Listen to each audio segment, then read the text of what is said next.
Canada का fall intake शुरू हो चुका है और क्लासेस भी चलनी शुरू हो चुकी हैं। इन दिस सिनेरियो स्टूडेंट्स के दिल में काफ़ी सारा क्वेश्चंस और क्वेरीज हैं। जिन बच्चों ने एआईपी ले लिया उनको ऑनलाइन क्लासेस को लेकर, और जिन्होंने एआईपी अभी नहीं लिया उनको डेफर को लेकर, और जिनका एआईपी आ चुकी है और क्लासेस भी शुरू हो चुकी हैं उनका जो कन्फ्यूज़न है वो सेकेंड स्टेज के रिफ्यूज़ल और अप्रूवल को लेकर। Hi friends, this is Malika from Manzil. आज मैं आपके लिए काफ़ी इन्फॉर्मेटिव न्यूज़ लेकर आई हूँ जो आपके लिए बहुत ज़्यादा फ़ायदेमंद होगा। ये वीडियो थोड़ा सा लंबा जाएगा, आई होप आप इसको देखेंगे, और ये सिर्फ आपकी ही इन्फॉर्मेशन के लिए और बहुत इंपॉर्टेंट इन्फॉर्मेशन है। जैसे कि आज मैं डिस्कस करने वाली हूँ डेफर को लेकर और सेकेंड स्टेज की अप्रूवल और रिफ्यूज़ल को लेकर। लास्ट वीडियो में मैंने 4 सितंबर में जो हमारा वेबिनार हुआ था आईआरसीसी की तरफ से, उसके मैंने काफ़ी क्वेश्चन डिस्कस किए थे जो बच्चों ने आईआरसीसी के मेंबर से पूछे थे, और मैंने वो आपको डायरेक्ट एनालाइज करवा दिए थे कि उसका क्या रिजल्ट होने वाला है या उनकी तरफ से क्या डिसीजन था। बट स्टिल उस वीडियो को लेकर हमारे पास स्टूडेंट्स की काफ़ी क्वेश्चंस आए हैं या क्वेरीज आए हैं। आज मैं आपको उन क्वेश्चंस को थोड़ा डिटेल में बताने जा रही हूँ। तो जो मेरे पास पहला क्वेश्चन ये आया था वो था कि एआईपी नहीं आई और ऑलमोस्ट क्लासेस जो हैं वो स्टार्ट होने वाली हैं। बच्चों ने ये कहा था कि 1 या 2 अक्टूबर को जिनकी क्लासेस स्टार्ट होने वाली हैं वो काफ़ी वरीड हैं कि उनकी एआईपी नहीं आई, और उनका जो मेरे से ये क्वेश्चन था वो था कि इस सीन में उनको क्या करना चाहिए। तो उन सब स्टूडेंट्स के लिए मेरे पास 3 ऑप्शन है जो वो कर सकते हैं। पहला है कि वो डेफर करें, जैसे कि मैंने पिछली वीडियो में कहा था कि इन केस अगर आपकी एआईपी नहीं आ रही है और कॉलेज की तरफ से भी कोई रिस्पांस नहीं आ रहा है तो उस केस में आपके पास सिर्फ डेफर करने के अलावा कोई ऑप्शन नहीं रहता। सेकंड जो ऑप्शन था स्टूडेंट्स के लिए वो ये है कि अगर आपकी एआईपी नहीं आई है तो भी आप क्लासेस स्टार्ट कर सकते हैं, पर वो आपको अपने कॉलेज वालों से पूछना पड़ेगा कि वो आपको अलाउड या परमिट करते हैं या नहीं। पर मंजिल की तरफ से मैं आपको इस बात के लिए कहना चाहूँगी कि अगर आपकी एआईपी नहीं आई है तो आपको ऑनलाइन क्लासेस स्टार्ट करने का कोई बेनिफिट नहीं होगा, ये हमारा ओपिनियन है। और बेनिफिट क्यों नहीं होगा उसका मैं आपको रीज़न बता देती हूँ कि आपके कॉलेज वाले अगर आपको परमिट करते भी हैं कि आप लगाओ क्लासेस अगर आपकी एआईपी नहीं आई है, पर इन केस अगर आपका सेकंड स्टेज में रिफ्यूज़ल आ जाता है तो उसमें जो रिफ़ंड पॉलिसीज़ जो होती हैं वो कॉलेज वालों की खास नहीं होती हैं। तो उसमें आपका 50 to 70% जो मनी है वो ख़राब होने का जो काफ़ी डर बना रहता है, तो वो आपकी वेस्टेज ऑफ मनी रहेगा, और उसके अलावा वेस्टेज ऑफ टाइम तो एब्सोल्युटली रहेगा ही रहेगा। तो इन दैट केस मैं पर्सनली आपको एडवाइस करना चाहती हूँ कि आप बिना एआईपी के ऑनलाइन क्लासेस नहीं लें। और इसमें जो थर्ड ऑप्शन था वो ये था कि अगर आपका कॉलेज आपको ये कहता है कि वो आपको रिफ़ंड पॉलिसीज़ जो हैं उसके फेवर में रहेगा कि अगर इन केस आपके सेकंड स्टेज में रिफ्यूज़ल आ जाती है, पर फिर भी वो आपके चार्जेस ज़्यादा नहीं काटेंगे या आपको आपकी मनी वापस मिल जाएगी, तो सिर्फ उस केस में ही आपको जो है एआईपी ना मिलने के बावजूद भी जो ऑनलाइन क्लासेस लगाने का फ़ायदा है। सो जिन बच्चों की एआईपी नहीं आई है और ऑनलाइन क्लासेस को लेके प्रॉब्लम है, so these are the 3 option, इनमें से आप कोई भी ले सकते हैं। अब है सेकंड क्वेश्चन, एआईपी आ चुकी है बट ऑनलाइन क्लासेस लगाएं या फिर डेफर करना चाहते हैं।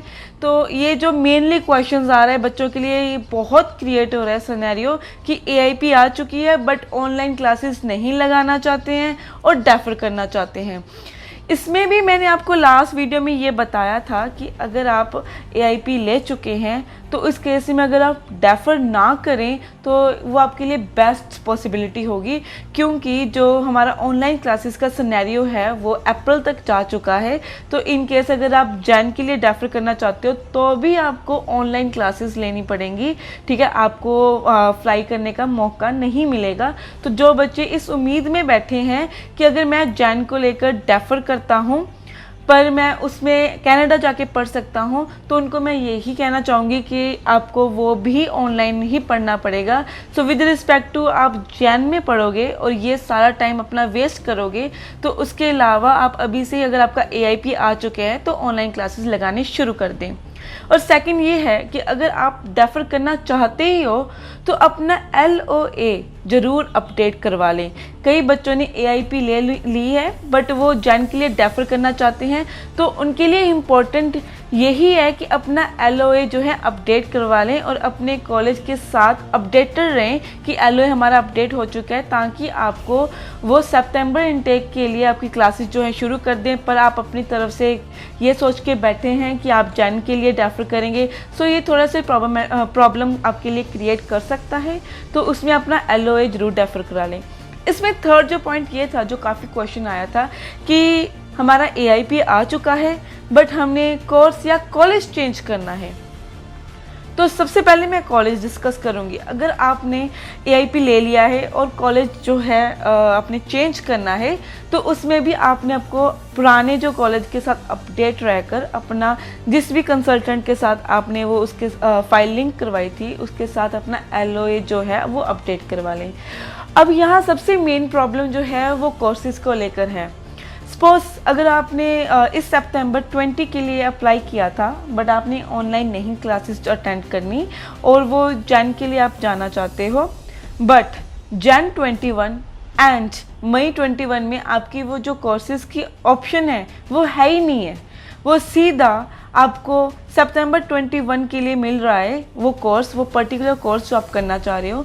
तो उस केस में मैं बच्चों को ये वार्न करना चाह रही हूँ कि आपका पूरा 1 साल डिस्ट्रॉय होगा कोर्स चेंज करने के प्रोसेस में।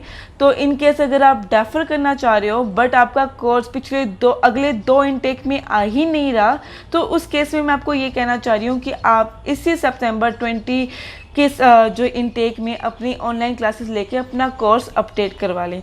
सो ये तो कुछ क्वेश्चन थे AIP को लेकर और डेफर को लेकर। अब जो नेक्स्ट क्वेश्चन है जो बच्चों ने पूछा है कि जैन इनटेक के लिए फ़ाइल जो है वो कब प्रोसेस में लगाई जाए या फिर सूटेबल डेट क्या है। जिन बच्चों ने जैन के लिए अप्लाई करना है उन बच्चों का ये क्वेश्चन आया था कि किस टाइम और डेट के दौरान जो है वो अपनी फ़ाइल लगवाएं ताकि उनका AIP जल्दी आए। सो उन बच्चों को मैं ये कहना चाहती हूँ कि अगर जिन बच्चों ने AIP जैन के लिए लगवानी है वो मोस्ट प्रोबेबिलिटी अपना 15 और सितंबर के बाद ही अपना केस लगवाएं, अपनी फ़ाइल लगवाएं, क्योंकि अगर आप उससे पहले अगर जैन इनटेक के लिए स्ट्रगल करेंगे तो वो सबसे पहले तो ये है कि सितंबर इनटेक में जो है काफ़ी बिजी चल रहा है, तो उसमें आपका जो टर्न नहीं आएगा। और इन केस अगर आपकी AIP आ गई तो वो सितंबर के लिए कंसीडर की जाएगी, वो जैन के लिए नहीं की जाएगी। सो जिन बच्चों ने जैन के लिए अप्लाई करना है तो उनको मैं ये कहेंगी कि आफ्टर सितंबर या फिर अक्टूबर के बाद अपना अप्लाई कर सकते हैं, या फिर अपने कंसल्टेंट के पास जाकर अपना सूटेबल टाइम पूछ सकते हैं कि कब जैन के लिए जो है मेन टाइमिंग है कि जब उसकी AIP इन प्रोसेस आएगी। उसके बाद जो क्वेश्चन आया था कि AIP आ चुकी है को भी तैयार हैं बट नहीं दे रहा है, एंड सेकंड स्टेज की रिफ्यूज़ल का उनको डर है। मतलब कि उनको जो दिल में क्वेरी ये था, इन द शॉर्ट में मैं अगर बताऊं कि ठीक है AIP आ चुकी है और वो ऑनलाइन क्लासेस भी लगाने के लिए तैयार है, बट उनको मेन प्रॉब्लम जो खड़ कर आए वो है सेकंड स्टेज की रिफ्यूज़ल को लेकर, कि अगर हम क्लासेस शुरू कर दें और उसके बाद अगर हमारी रिफ्यूज़ल आ जाए तो हमारे रिफ़ंड जो पॉलिसीज़ हैं कॉलेज के लिए उनको नुकसान तो नहीं होगा, या उनका टाइम तो नहीं वेस्ट होगा, या उनका इनटेक तो नहीं निकल जाएगा। तो मेनली ये क्वेश्चन था। तो इसका मैं आपको बता रही हूँ कि सबसे पहले मैं आपसे ये डिस्कस करना चाह रही हूँ कि रिफ्यूज़ल जो सेकंड स्टेज की है वो किस कंडीशन में आ सकती है। तो इसके जो है वो 3 ऑप्शन है जिस कंडीशन में आपकी सेकंड स्टेज की जो है रिफ्यूज़ल आ सकती है। पहले तो है आपके मेडिकल के बेस पे, दूसरा आपके बायोमेट्रिक के बेस पे, और तीसरा PCC मतलब पुलिस क्लियरेंस सर्टिफिकेट के बेस पे जो है वो आपके सेकंड स्टेज की रिफ्यूज़ल आएगी। सो जो बच्चे ऑनलाइन क्लासेस लगाना चाहते हैं उनके लिए अब बहुत इंपॉर्टेंट जो मैं अपडेट देने वाली हूँ वो मस्त सुने। जिन्होंने क्लासेस लगानी शुरू कर दी हैं, जिनका AIP आ चुका है बट उनको कन्फ्यूज़न है कि शायद उनका जो है रिफ्यूज़ल आएगा सेकंड स्टेज में, तो उनको मैं अभी ये जो 3 पॉइंट मैंने आपको बताया है PCC, बायोमेट्रिक और मेडिकल। अब मैं डिटेल में बताना चाह रही हूँ, इसको सुने और उसके बाद आपको आइडिया हो जाएगा कि क्या आपका जो है ऑनलाइन क्लासेस आपको लगानी चाहिए या डेफर करना चाहिए, क्या आप रिफ्यूज़ल की कैटेगरी में आ रहे हो या अप्रूवल की कैटेगरी में आ रही हो। तो सबसे पहले मैं आपको बता रही हूँ कि जो रिफ्यूज़ल की कैटेगरी है वो है मेडिकल रिफ्यूज़ल्स, मतलब कि जो आपका रिफ्यूज़ल आएगा मेडिकल के बेसिस पे। तो इन्होंने जो इन्फॉर्मेशन हमारी तरफ में आई है कि मेडिकल के बेसिस पे जो आपका जो रिफ्यूज़ल है वो 3 कैटेगरी के बेसिस पे आ सकता है। सबसे पहला danger to public health, second danger to public society and third excessive demand on health और सोशल सर्विसेज। अब जो है ये मैं आपको डिटेल में बताना चाह रही हूँ कि क्या ये पॉइंट्स हैं और किस बेसिस पे जो है ये आपका काम ख़राब कर सकते हैं या आपका रिफ्यूज़ल आ सकते हैं। तो सबसे पहले तो है हमारे पास डेंजर टू पब्लिक हेल्थ। ये मैंने आपको लास्ट वीडियो में भी बताया था कि अगर आपको कोई ऐसी डिज़ीज़ है जो 1% टू 2% हो सकती है तो आपकी रिफ्यूज़ल के कारण जो है वो बढ़ सकते हैं। और इसमें इन्होंने भी बताया है कि special kind of disease whether you may have certain infectious disease, जिसमें यही है कि अगर आपकी डिशीज़ इतनी ज़्यादा डेंजरस है कि एक से दूसरे पर्सन को हो सकती है। इसमें इन्होंने एक्टिव ट्यूबरकुलोसिस को ज़्यादा इम्पोर्टेंट दी थी कि अगर आपको टीवी है या इस रिगार्डिंग कोई और प्रॉब्लम है तो आपके जो है रिफ्यूज़ल के चांसेस काफ़ी बढ़ सकते हैं। अब सेकंड जो है वो है danger to public society and safety. इसमें मैं आपको बताना चाहती हूँ, इन्होंने 2 पॉइंट दिए थे जिस बेसिस पे आपकी जो है रिफ्यूज़ल आ सकती है। सबसे पहले loss of physical and mental ability. In case अगर आपकी फ़िज़िकल और मेंटल एबिलिटी जो है वो जल्दी खो जाती है, जब आपका मेडिकल होगा वो अपने जो एम्बेसी वाले होंगे वो आपको इस बेसिस पे भी जज करेंगे कि आपकी फ़िज़िकल और मेंटल एबिलिटी जो है वो कितनी जल्दी जो है वो लूज़ हो जाती है। तो इस दौरान कुछ टेस्ट लेंगे आपके, तो उसमें मैं बच्चों को रेकमेंड करना चाहूँगी कि जब वो भी मेडिकल करवाने जाते हैं तो थोड़ा सा पेशेंस और उनको एनालाइज करें कि वो क्या कहना चाहते हैं। इन केस काफ़ी बच्चों के साथ ये होता है मिसअंडरस्टैंडिंग के दौरान ही कि उनका मेडिकल जाता है वो थोड़ा सा कॉशियस फील करने लग जाते हैं या फिर नर्वस हो जाते हैं और कुछ ऐसी हरकतें कर देते हैं कि वो जो है रिफ्यूज़ल की कैटेगरी में आ जाते हैं। तो इस बात का आप ध्यान रखें कि वहाँ जाके आपको थोड़ा सा स्टेबल होकर जो है सारे टेस्ट्स देने हैं। अब सेकेंड जो उन्होंने दिया था कि डेंजर टू पब्लिक कैटेगरी है वो है अनप्रडिक्टेबल।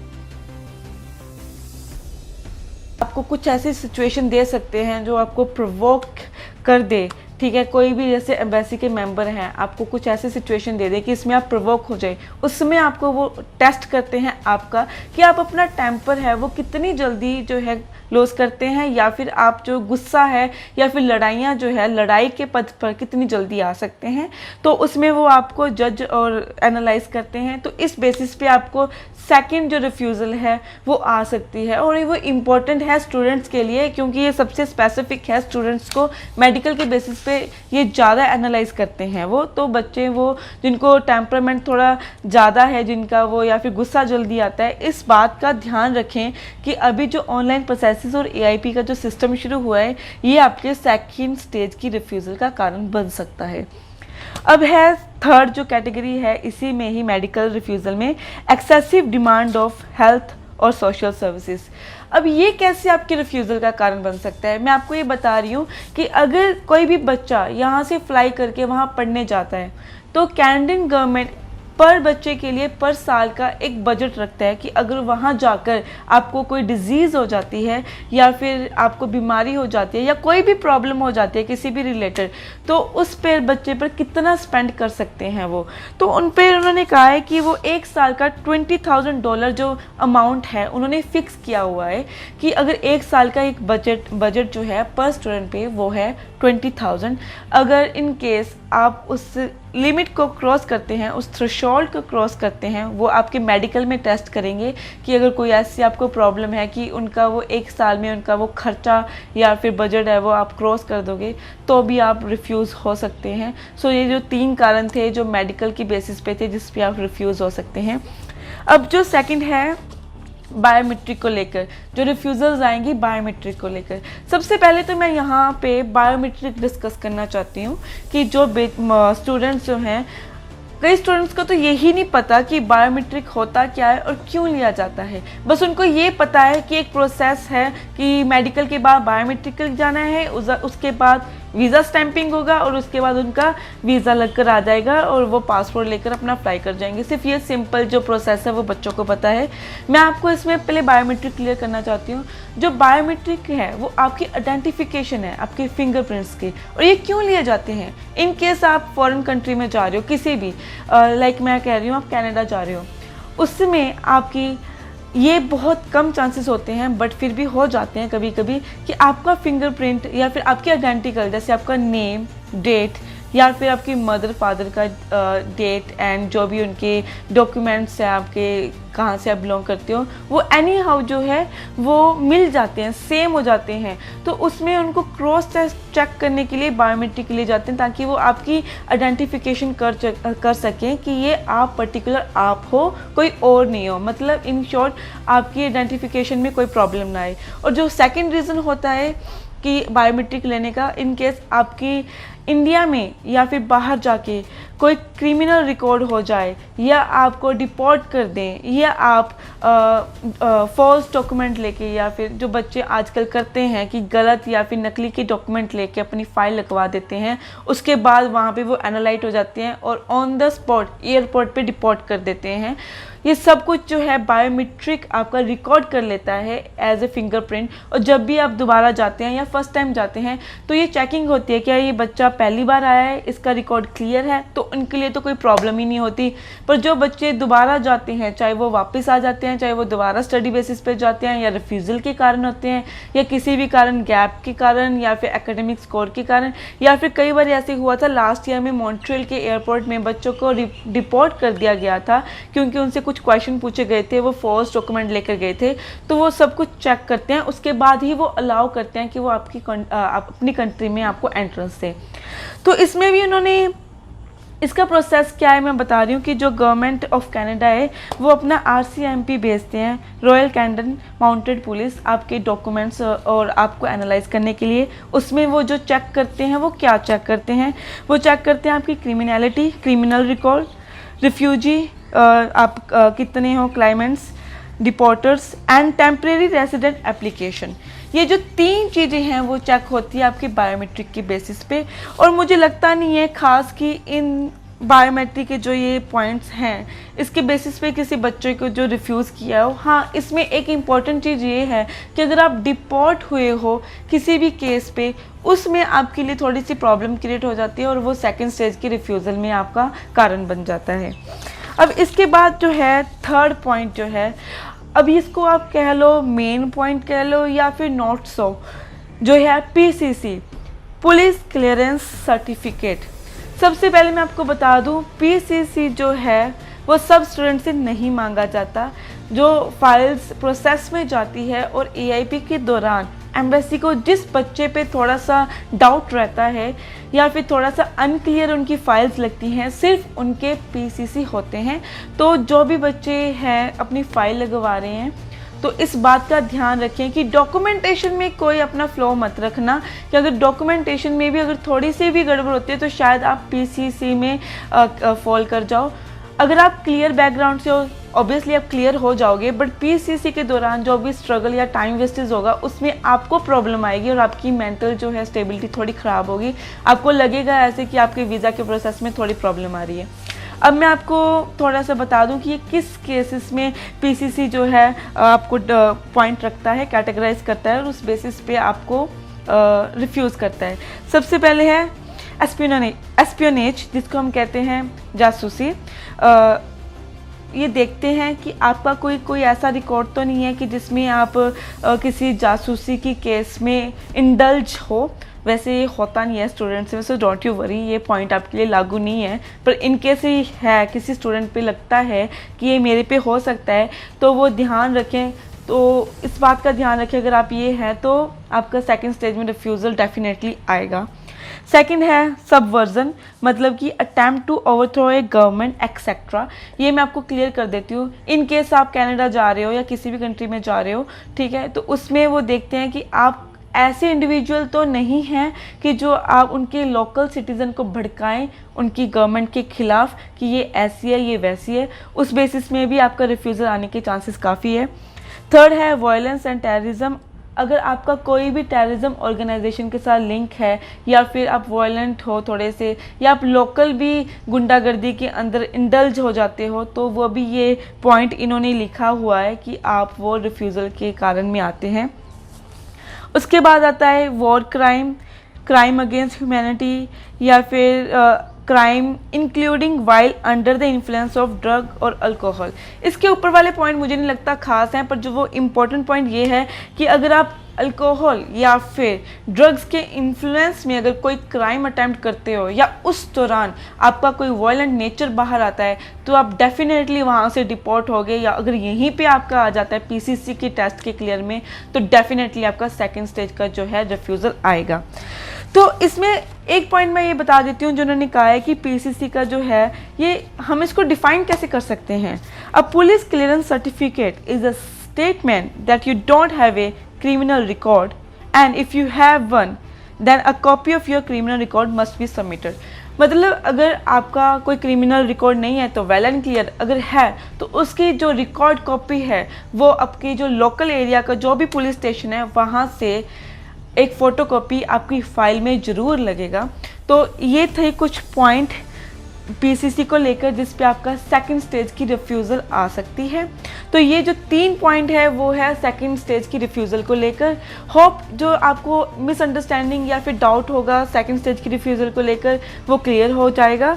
बट मैं आपको पर्सनली बता सकती हूँ एज ए इंडिविजुअल कि इन बेसिस पे काफ़ी कम रिफ्यूज़ल्स आती हैं, एंड आई होप 95% जो है स्टूडेंट्स वीज़ा लेकर ही जाते हैं और रिफ्यूज़ल आने के कारण बहुत कम है, क्योंकि आई थिंक सो ये 3 ऐसे केसेस हैं जो रेयर केसेस होते हैं, बट होते तो है ही।